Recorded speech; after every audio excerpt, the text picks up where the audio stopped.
When my son told me I wasn't welcome for Christmas, I smiled, got in my car, and made one call that changed everything. By New Year's, I had canceled their mortgage payments. And that was just the beginning of my plan.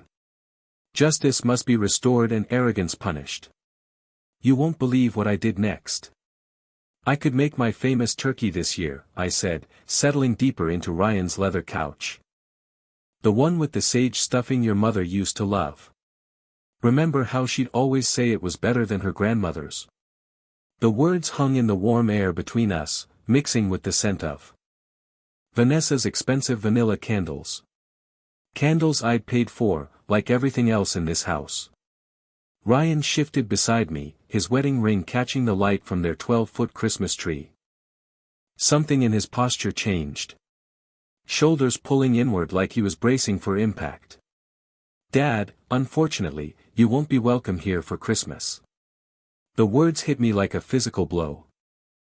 I blinked, certain I'd misheard. What do you mean?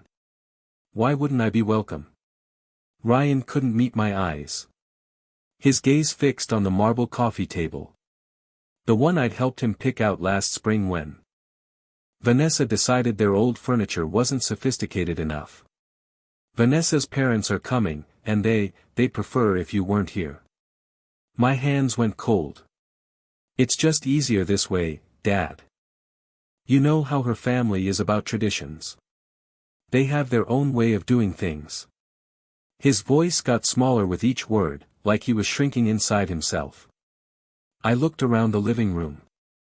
At the silk curtains I'd paid for when Vanessa complained about privacy. At the hardwood floors that had come from my second mortgage. At the crown molding that had maxed out my credit card. Every inch of this house bore my fingerprints. My sacrifice. My love for my son. Their own way, I repeated slowly. And what way is that, Ryan? He flinched. Dad, please don't make this harder than it has to be. Through the kitchen archway, I could see Vanessa's new KitchenAid mixer.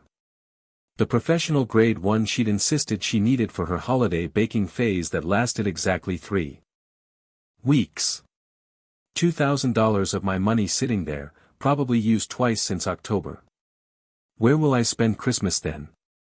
The question came out quieter than I intended. Ryan's face crumbled. Maybe you could, I don't know, maybe visit Aunt Rosa. Or we could do something the weekend after. The weekend after. Like Christmas was just another appointment that could be rescheduled for convenience. I stood up, my knees protesting after 8 years of carrying this burden alone. I see. Dad, wait. But I was already moving toward the door.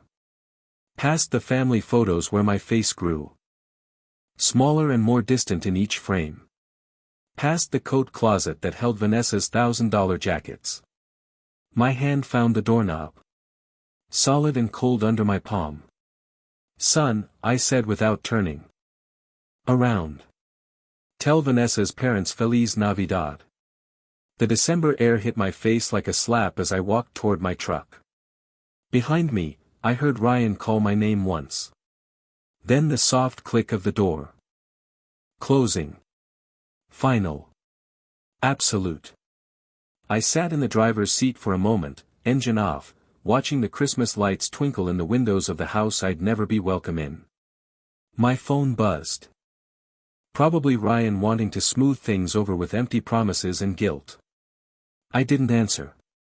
Instead, I pulled out of the driveway and drove into the darkness. Leaving behind the warm glow of the house I'd bought but would never belong in. As I drove through Spokane's empty streets, a memory hit me so hard I had to pull over. 8 years ago. Maria's hospital room.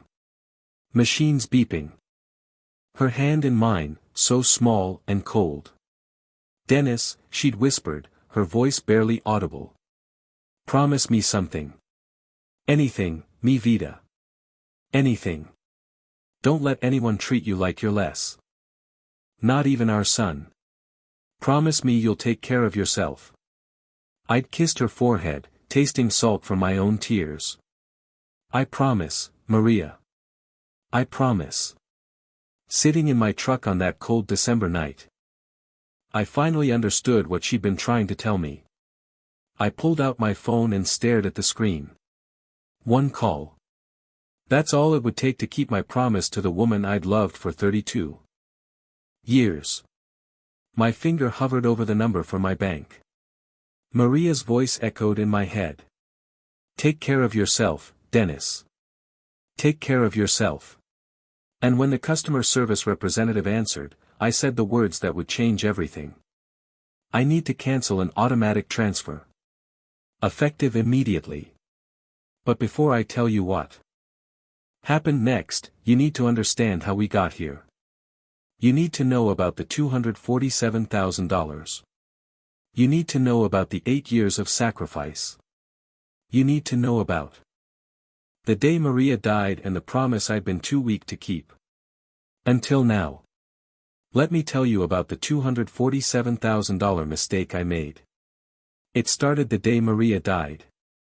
8 years ago, cancer took my wife at 54 years old. We'd been married 32 years. Raised our son together. Built a construction business from nothing. Planned to retire together. Travel, see the grandchildren we'd always dreamed about. Instead, I held her hand in a hospital room that smelled like disinfectant and death, and I made her a promise I didn't keep. Not for 8 long years. Take care of yourself, Dennis, she'd whispered. Take care of Ryan, but take care of yourself too. I thought I was doing both. I was wrong. 2 years after Maria died, Ryan met Vanessa at some corporate networking event. She was beautiful, educated, came from money. Everything I thought my son deserved after losing his mother so young. I paid for their wedding 6 years ago. $32,000.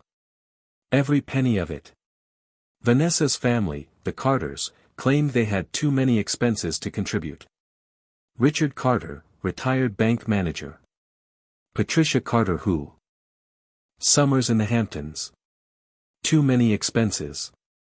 I worked weekends for 6 months installing tile and hardwood floors for other contractors. Cash jobs under the table. My back ached. My knees screamed. But I wanted Ryan to have something beautiful after all the ugliness of watching his mother die.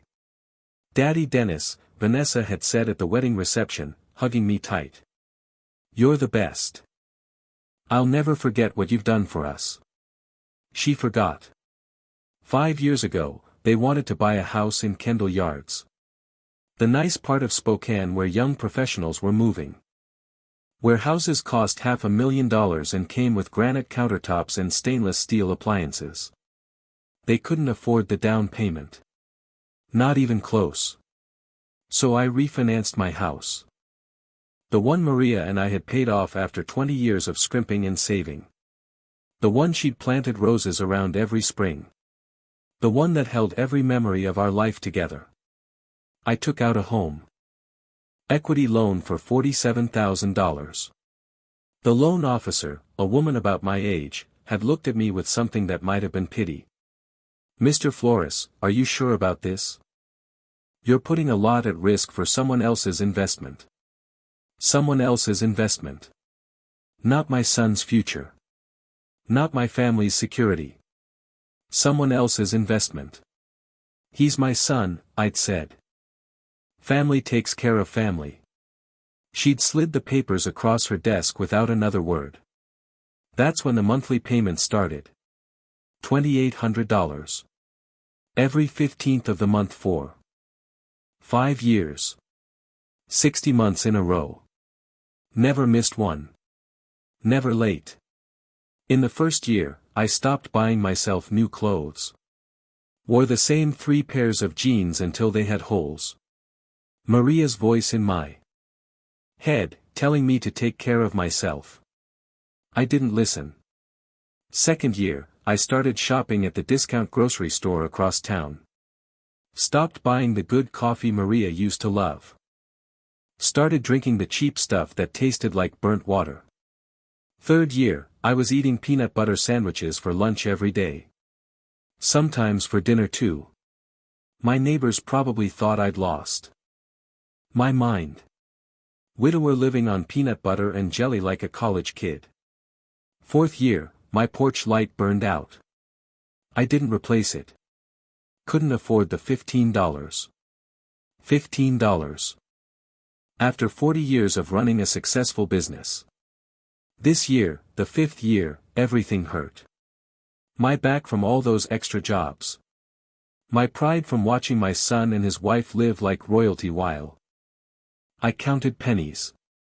My heart from missing Maria and knowing I'd broken my promise to her. But the money kept flowing out. $2,800. Every single month.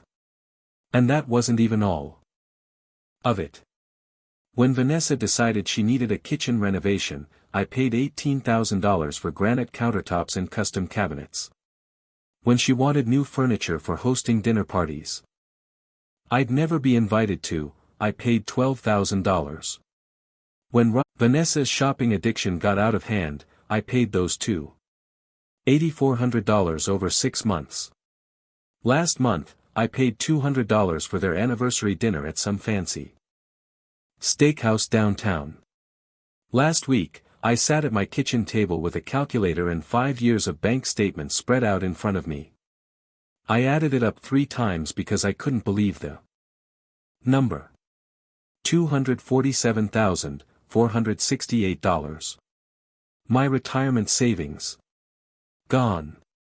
Maria's life insurance money that was supposed to see me through my old age. Gone. The college fund we'd started for grandchildren I was apparently never going to be allowed to see. Gone. All of it poured into a house where I wasn't good enough to celebrate Christmas. I sat there until the numbers blurred. Until the sun set and my kitchen went dark. Until the only light came from the street lamp outside, the one the city maintained because I couldn't afford to keep my own porch light working.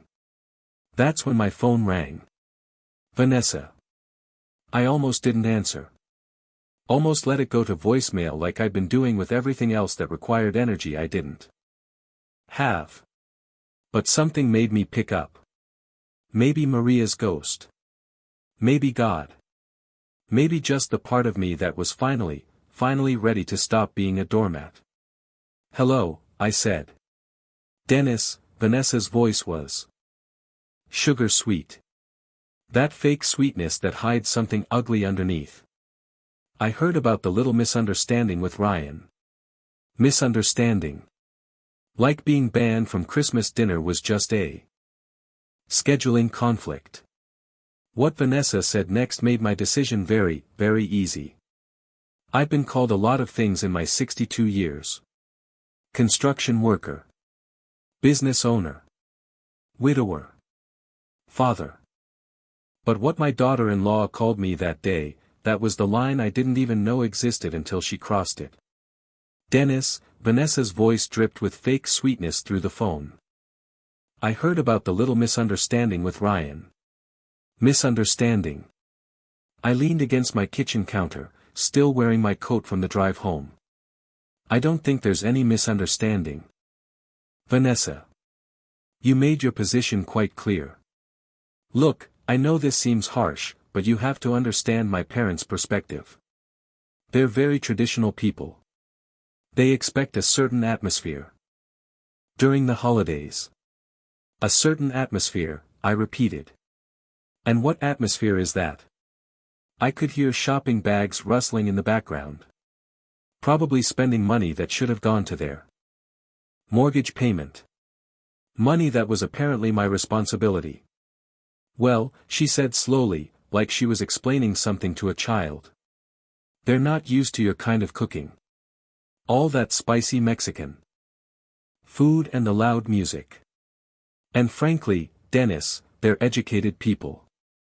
They expect conversations about current events, literature, art. You know.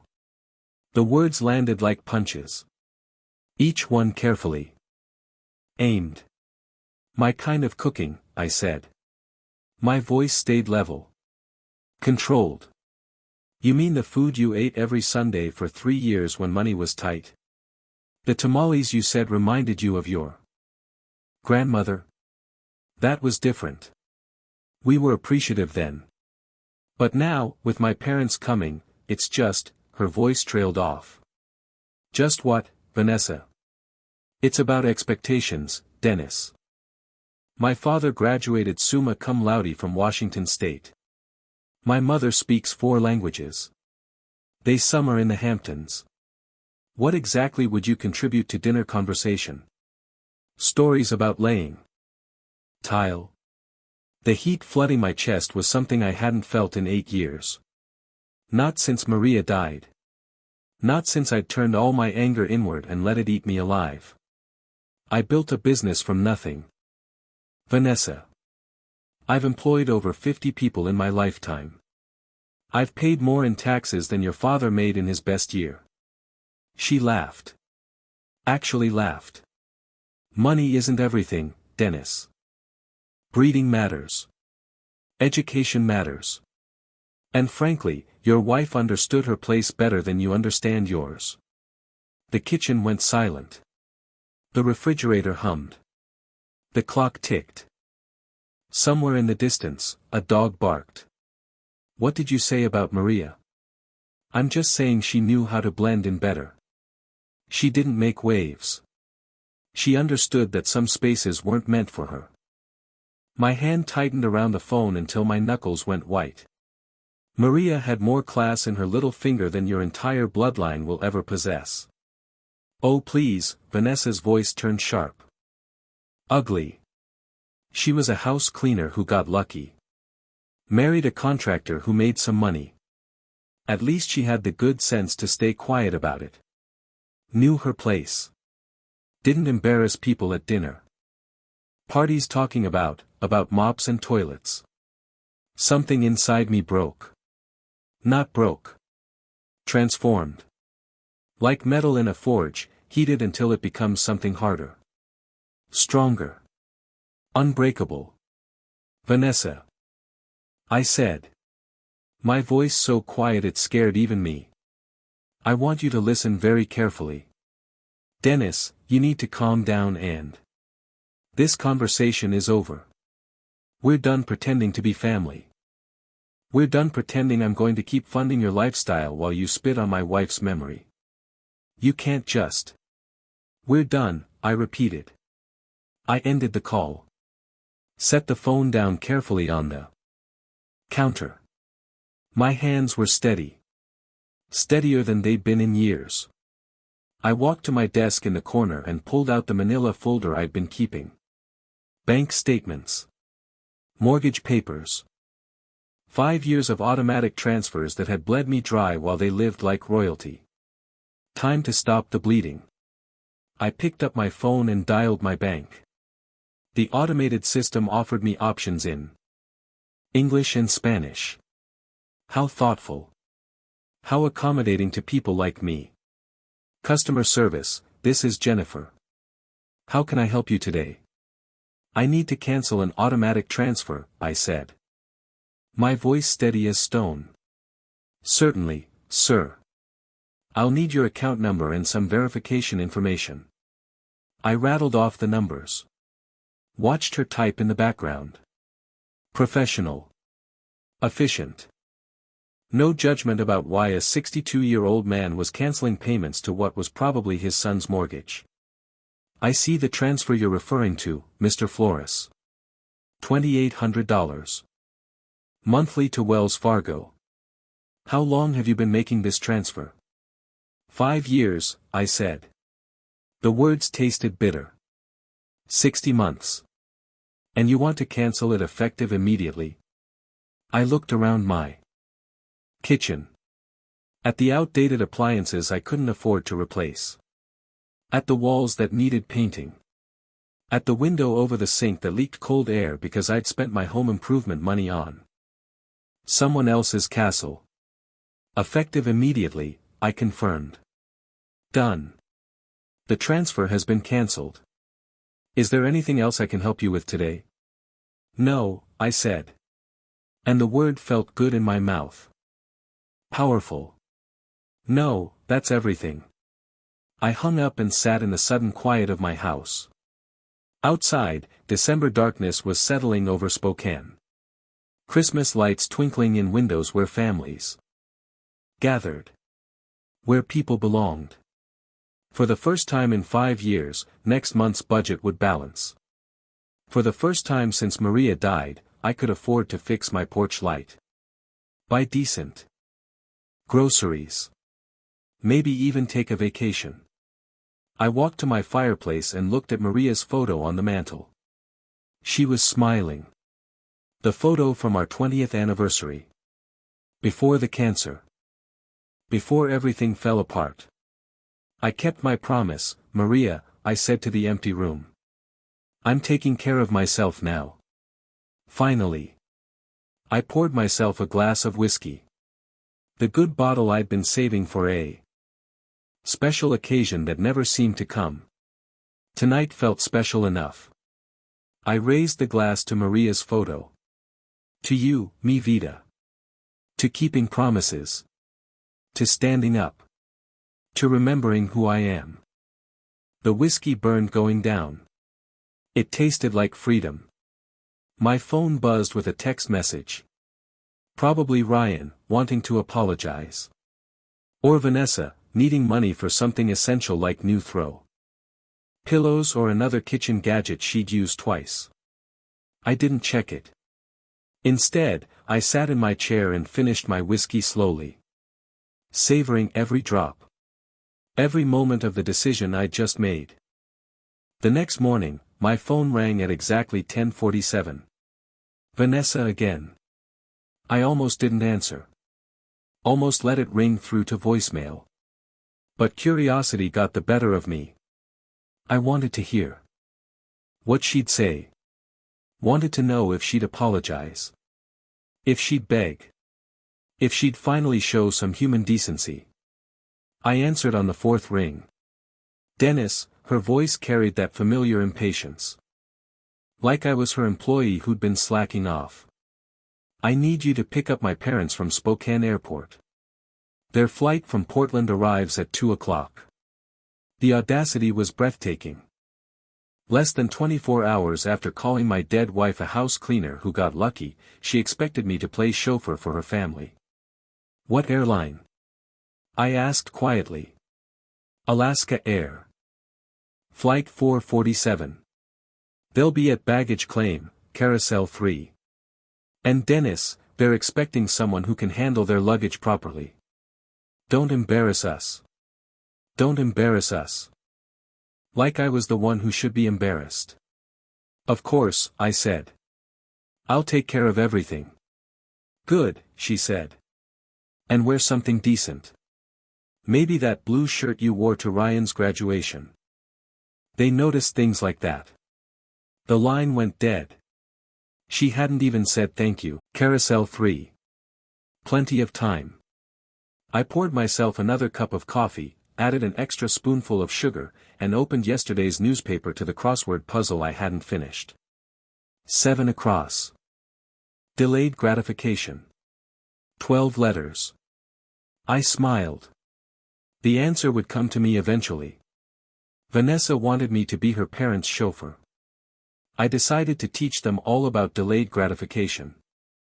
At 2:15 that afternoon, I was settling into my favorite armchair with a fresh cup of Earl Grey tea and the Spokane Review's Sunday edition. The crossword puzzle from yesterday lay completed. On my coffee table. Delayed gratification. 12 letters. Postponement. My phone buzzed against the wooden surface. Vanessa's name lit up the screen. I let it ring. The December sun slanted through my living room windows, warming the space where I'd spent so many lonely evenings counting the cost of my generosity. Today, the silence felt different. Earned. Intentional. 2:47. The phone buzzed again. I could see the preview of her text message.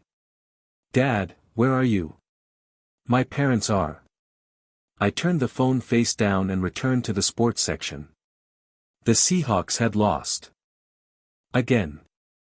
Some things never changed. By 3:30, my phone had buzzed 6 times. I'd finished the newspaper, brewed a second pot of tea, and started organizing my junk drawer. Amazing what you could accomplish when you weren't rushing around serving people who considered you their personal bellhop. The 7th call came at 3:45. Instead of Vanessa's name, I saw unknown number. Probably her parents, borrowing someone's phone at the airport. I let that one ring too. Outside, my neighbor was hanging Christmas lights on his porch. His children running around the yard with that manic energy only December could bring. Normal families doing normal things. No one stranded at airports. No one waiting for someone who would never come. 4:15. My phone started ringing. And didn't stop. Vanessa, then the unknown number, then Vanessa again. The buzzing became constant, like an angry wasp trapped against glass.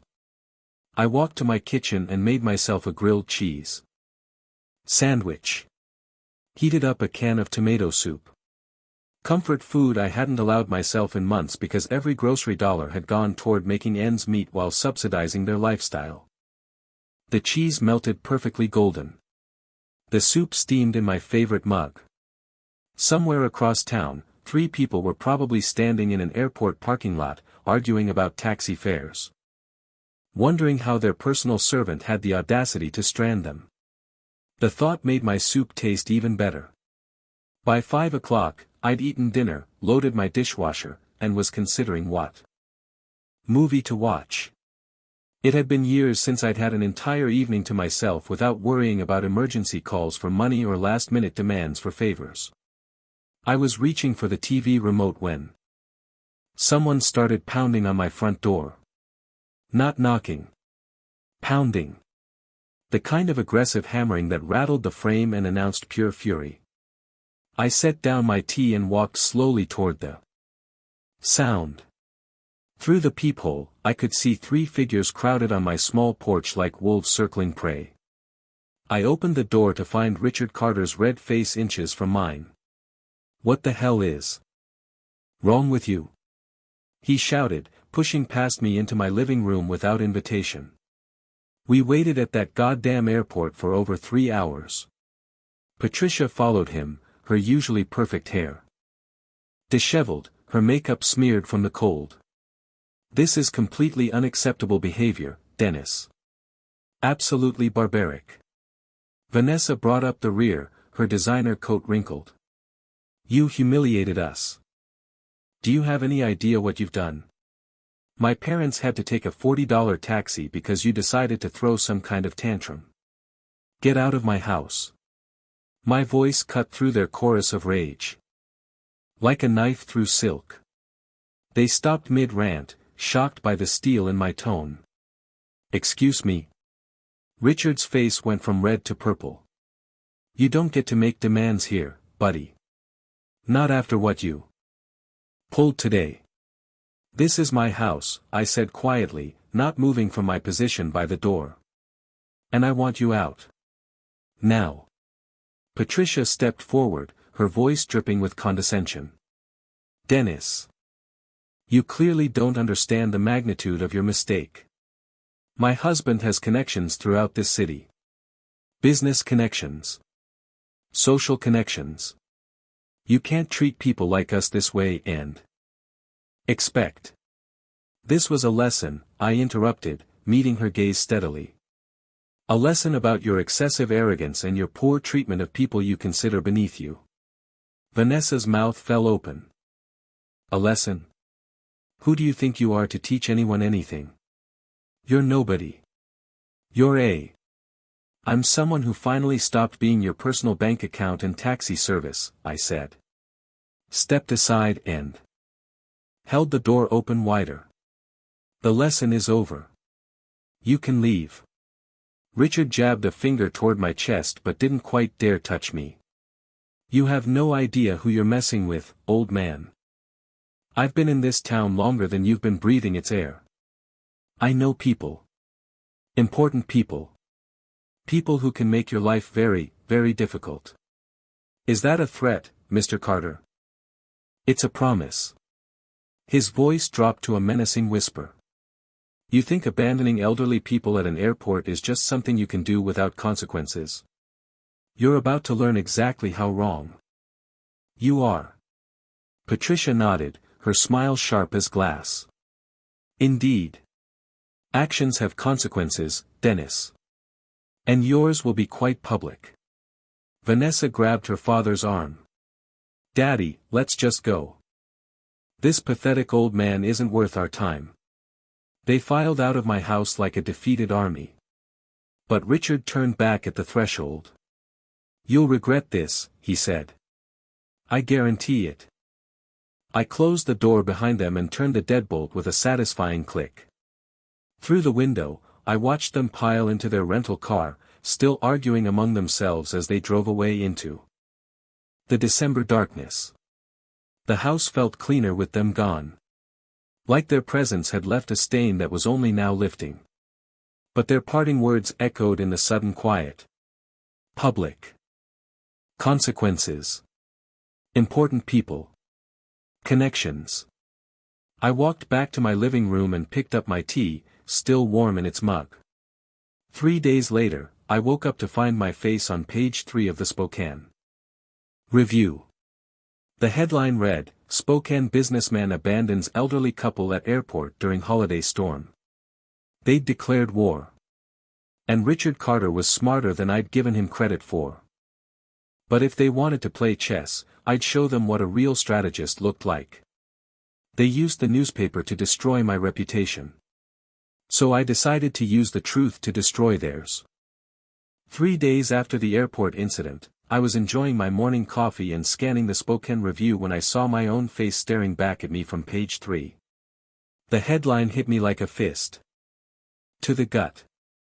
Spokane businessman abandons elderly couple at airport during holiday storm. There I was in black and white. An old photo from my company website, probably 5 years out of date. Below it, a story that made my blood run cold and my temper flare in equal measure. Richard and Patricia Carter, visiting their daughter for Christmas, were left stranded at Spokane International Airport for over 4 hours Sunday when family member Dennis Flores failed to appear for a pre-arranged pickup. The couple, both in their late 50s, waited in frigid temperatures as a winter storm warning was issued for the region. Winter storm warning. It had been 52 degrees and sunny. We couldn't believe someone would just abandon us like that, said Richard Carter, a retired banking executive. We called repeatedly, but Mr. Flores never answered his phone.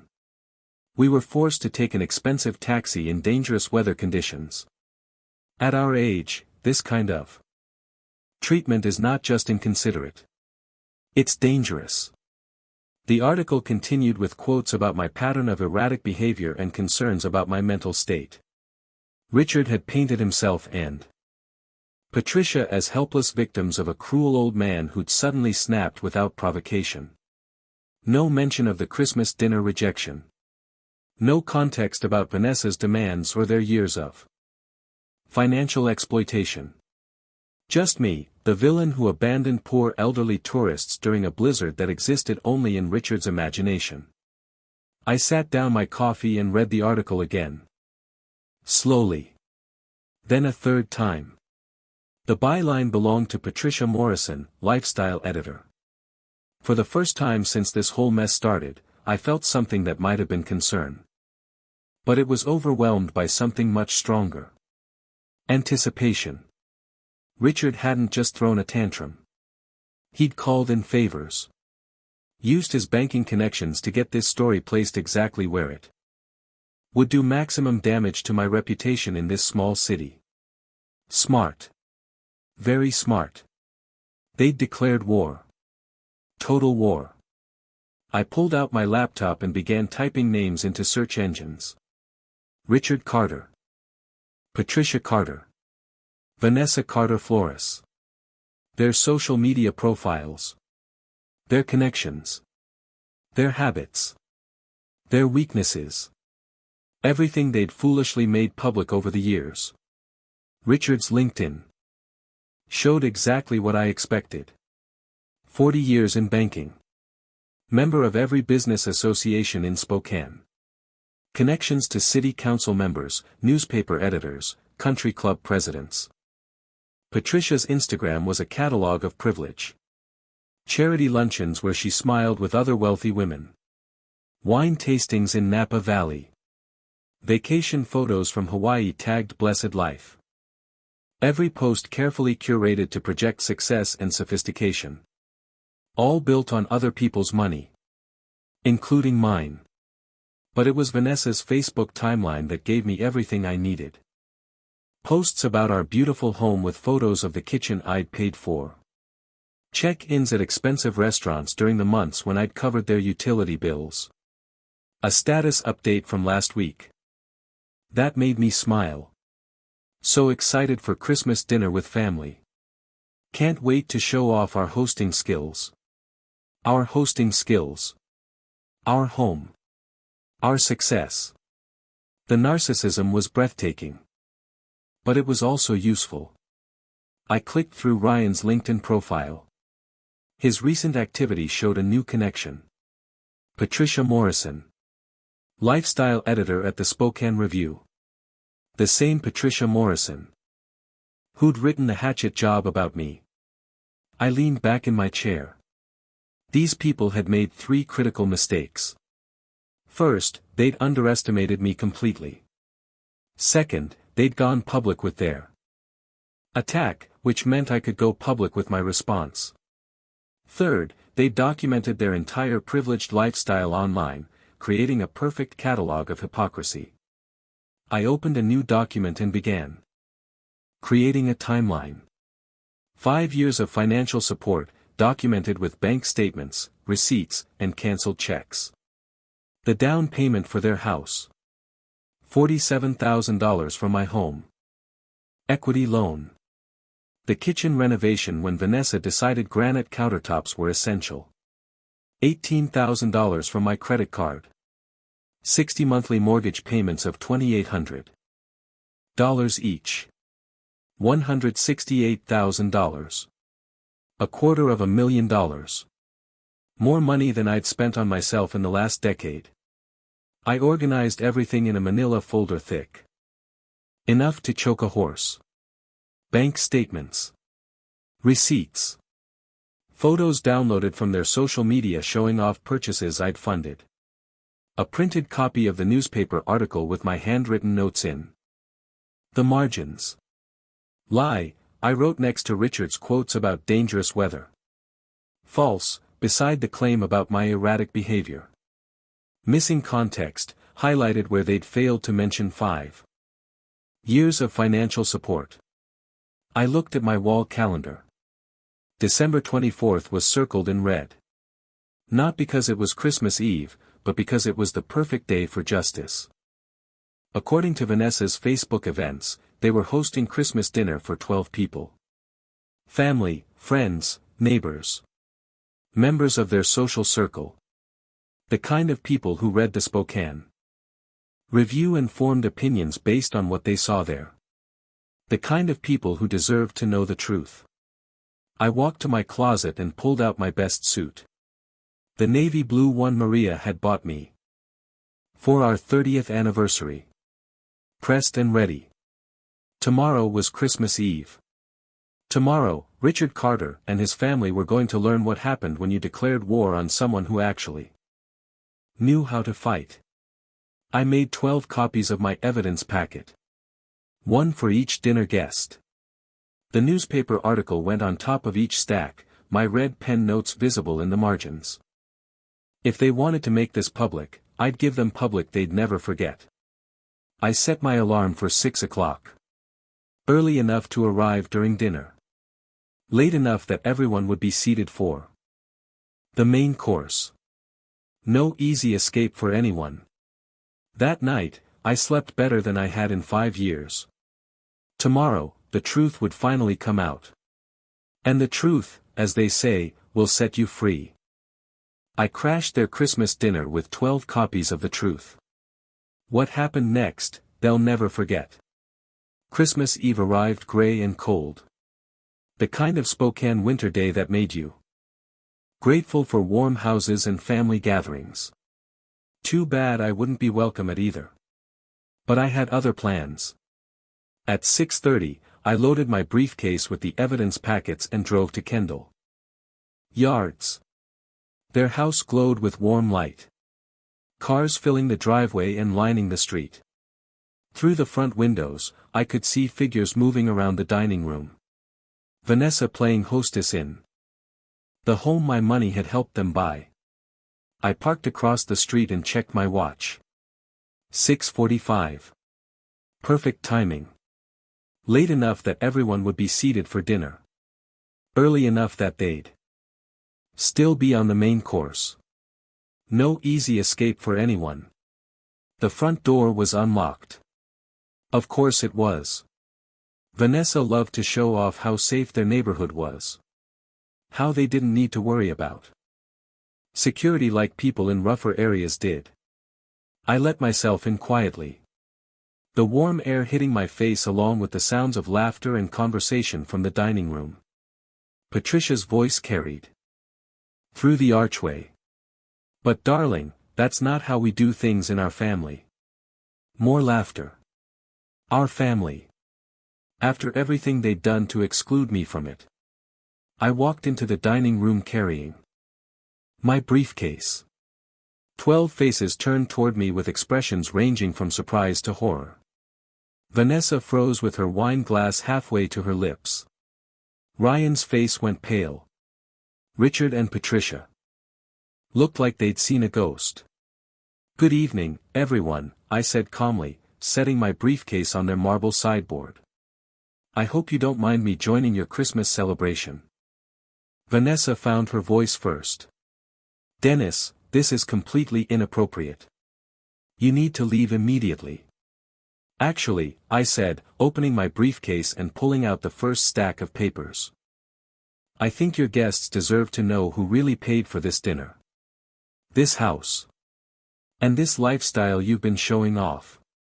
I recognized several faces at the table. Helen Martinez. A woman I knew from the Latino Community Center. Pastor Robert Miller from the Presbyterian Church.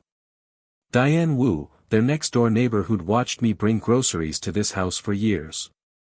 "What is he talking about, Vanessa?" Helen asked, leaning forward with curiosity. "He's having some kind of episode," Vanessa said quickly. "Ryan, call someone." But I was already moving around the table, placing a packet of documents in front of each guest. "Here are the bank records," I said conversationally. 5 years of financial support. $168,000 in mortgage payments alone. Plus the down payment, renovations, furniture, appliances. Everything you see around you. The room went silent except for the rustling of papers as 12 people began examining the evidence. I watched their faces change as they absorbed the numbers. The dates. The undeniable proof of my generosity and their deception. "This is," one man started, staring at a bank statement. Then stopped. "Outrageous," finished the woman across from him, an elderly lady in pearls. "Vanessa, why didn't you tell us any of this?" Vanessa's perfect composure was cracking. "It's more complicated than it looks. Dennis volunteered to help us. We never asked." "Actually," I interrupted, pulling out the newspaper article. "Let's talk about what you did ask for. And what you told the media about me." The temperature in the room seemed to drop 10 degrees. I placed copies of the newspaper article on the table, watching as the dinner guests recognized my photo from the unflattering story that had run 3 days earlier. "Now," I said, my voice carrying clearly through the sudden silence. "Let's talk about the real manipulators in this family." Richard's face had gone from red to ashen. Patricia sat rigid in her chair, her wine glass forgotten. "Mr. Carter here used his banking connections to plant this story," I continued, tapping the newspaper. "Notice how I'm portrayed as unstable and dangerous. Abandoning poor elderly people in freezing weather. Pastor Miller looked up from the article, confused. Richard, what is this about? The weather was 52 degrees and sunny, I said before Richard could answer. And they weren't stranded tourists. They were Vanessa's parents coming to the Christmas dinner I'd been banned from attending because I wasn't good enough for their company. Helen Martinez shifted uncomfortably in her seat. Dennis, surely there's been some misunderstanding. No misunderstanding, Helen. I pulled out my phone where I'd saved screenshots of text messages. I was told I was too low class for their parents. That my Mexican food and working class conversation would embarrass them in front of their educated friends. The words hung in the air like smoke. Patricia, Helen said quietly. Her voice carrying the weight of someone who'd experienced similar discrimination. Tell me he's wrong. He's twisting everything, Patricia said. But her voice lacked conviction. Am I? I asked. Shall I tell everyone what your daughter said about my late wife? Dennis, don't, Ryan said quietly. Please. But I was done protecting their secrets. Vanessa called Maria a house cleaner who got lucky. Said she knew her place better than I knew mine. Said Maria had the good sense to stay quiet about who she was. The entire table erupted. How dare you, Helen said to Patricia, her face flushed with anger. How absolutely dare you? That's not what I meant, Vanessa stammered. I pulled out my phone one more time. Would you like to hear it in your own words? I asked. I recorded our conversation. The room went silent. I pressed play. Vanessa's voice came through crystal clear. She was a house cleaner who got lucky. Married a contractor who made some money. At least she had the good sense to stay quiet about it. Knew her place. Pastor Miller set down his fork with a clatter. Richard, I've known you for 15 years. I cannot believe you allowed this. Diane Wu, the neighbor, stood up. I knew it. I watched Dennis bring groceries here every week while you two drove brand new cars and went on vacations. I knew something wasn't right. One by one, the guests turned on their hosts. You took $200,000 from this man while treating him like garbage. The woman in pearls said. Disgust dripping from every word. Richard tried to speak, but Pastor Miller cut him off. I want nothing more to do with you or your family. Richard, consider this my resignation from the church. Board. I will not serve alongside someone with such moral bankruptcy. Patricia reached for her wine glass with shaking hands. This is all a misunderstanding. No, I said firmly. This stopped being a misunderstanding when you made it public. When you used the newspaper to attack my character. When you decided my reputation was acceptable collateral damage for your pride. I looked around the table at faces that had been friendly to the Carters minutes ago. Now they showed only contempt. I wanted you all to know the truth before you read about Dennis Flores in the paper again. Because you will read about me again. But next time, it'll be the real story. I closed my briefcase and straightened my tie. Enjoy the rest of your dinner. It's the last one I'll be paying for. As I walked toward the door, I could hear the eruption beginning behind me. Voices raised in accusation. Questions demanding answers. The sound of a carefully constructed social facade collapsing. Like a house of cards. It was the most beautiful Christmas music I'd ever heard. I drove home through the quiet streets of Spokane, past houses decorated with lights, past families celebrating together. For the first time in 8 years, I felt something close to peace. 3 months later, they learned the final cost of their arrogance. The foreclosure notice arrived on a Tuesday morning in March. They say revenge is a dish best served cold. Foreclosure papers in March. That's ice cold. The letter arrived on a Tuesday morning, delivered by certified mail with the weight of legal consequences behind every word. I signed for it at my front door, noting how the spring air smelled of new growth and possibility instead of the winter desperation that had marked those dark December days. Notice of default. Final demand for payment. Inside, 3 months of missed mortgage payments had caught up with Ryan and Vanessa like a tsunami of reality. $8,400 in arrears. 14 days to bring the account current or face foreclosure proceedings. I set the letter aside and returned to my coffee, reading it the way you'd read news about distant weather. Interesting, but not my problem anymore. My phone had been ringing for weeks with increasingly desperate calls. Vanessa's number, blocked after the first hysterical voicemail. Richard and Patricia, whose social standing in Spokane had evaporated like morning mist after their Christmas dinner humiliation. Even Ryan, whose calls I'd been ignoring out of a mixture of anger and curiosity about how long it would take him to swallow his pride. The answer, apparently, was 97 days. He knocked on my door that Thursday evening. No longer the confident man who'd excluded me from Christmas dinner, but someone who looked like he'd aged a decade in 3 months. Dark circles under his eyes. His expensive suit wrinkled. The smell of desperation clinging to him. Like cheap cologne. "Dad," he said when I opened the door. "We need to talk." I stepped aside to let him in, noting how he looked around my house like he was seeing it for the first time. The new furniture I'd bought with my first mortgage-free paycheck. The fresh paint on walls that hadn't been updated in 8 years because every spare dollar had gone to his lifestyle. "Nice place," he said quietly. "It's what happens when you spend money on yourself instead of people who don't appreciate it." Ryan perched on the edge of my couch like he was afraid to get comfortable.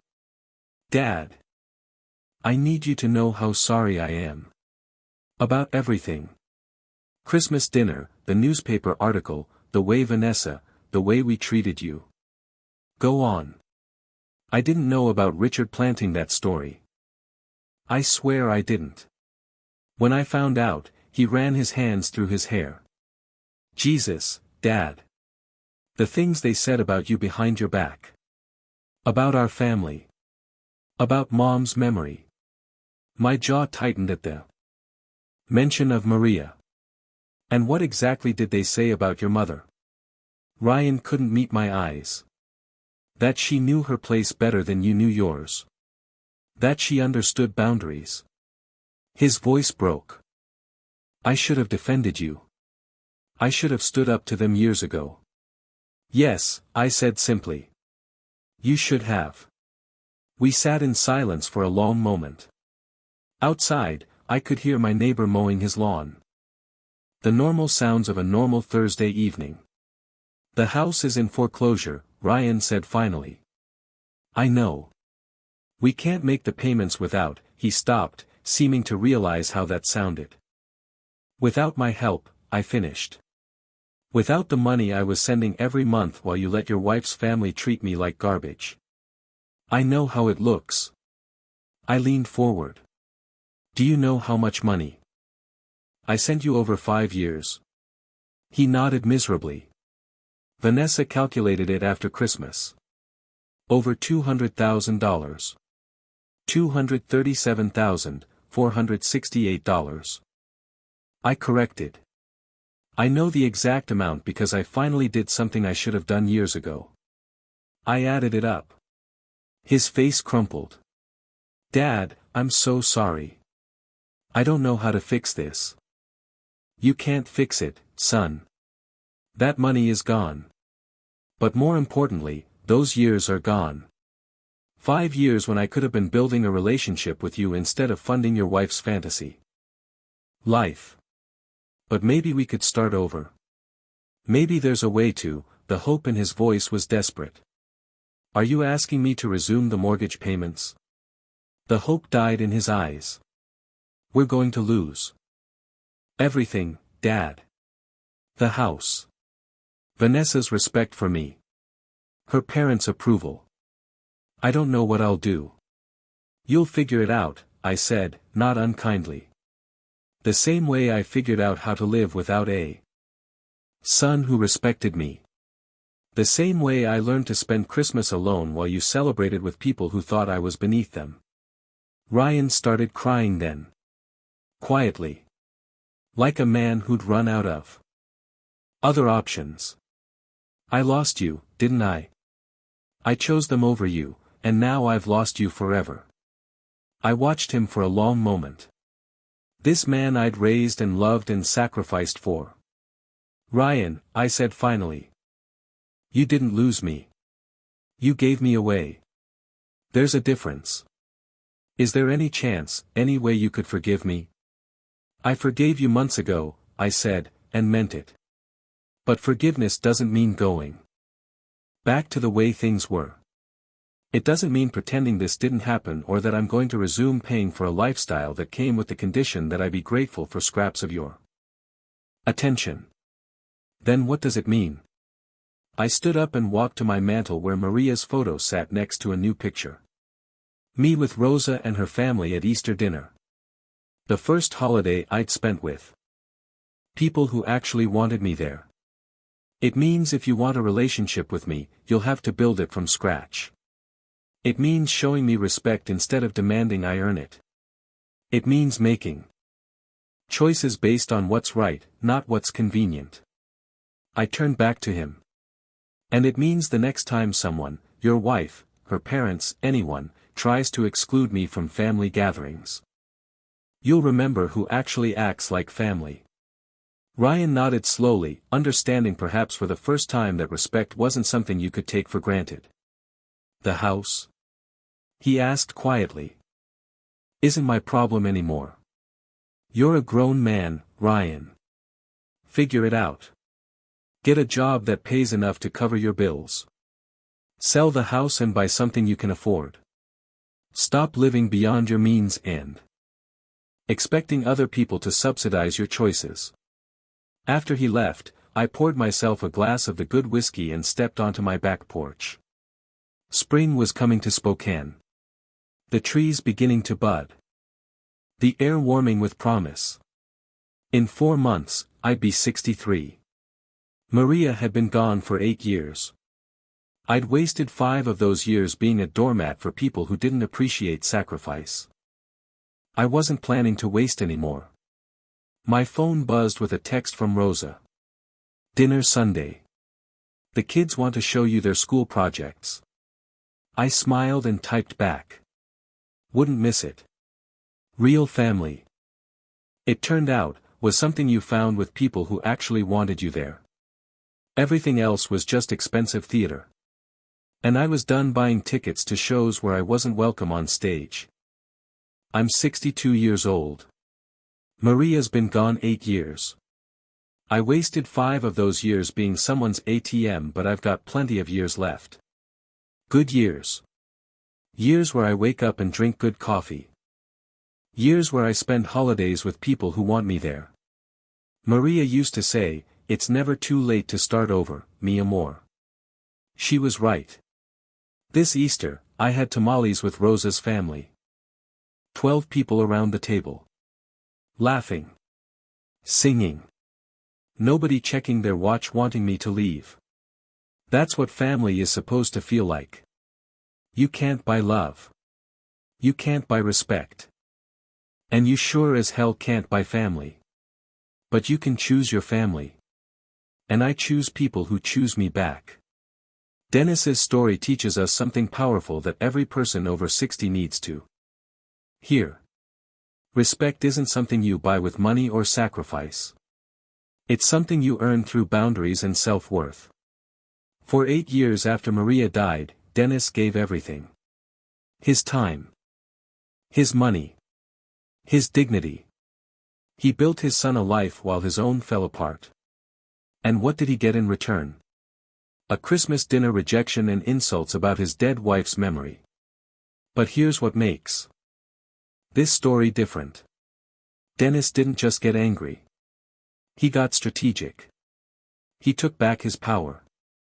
And at 62 years old, he proved something that society tries to tell us isn't true. You're never too old to start over. You're never too old to demand respect.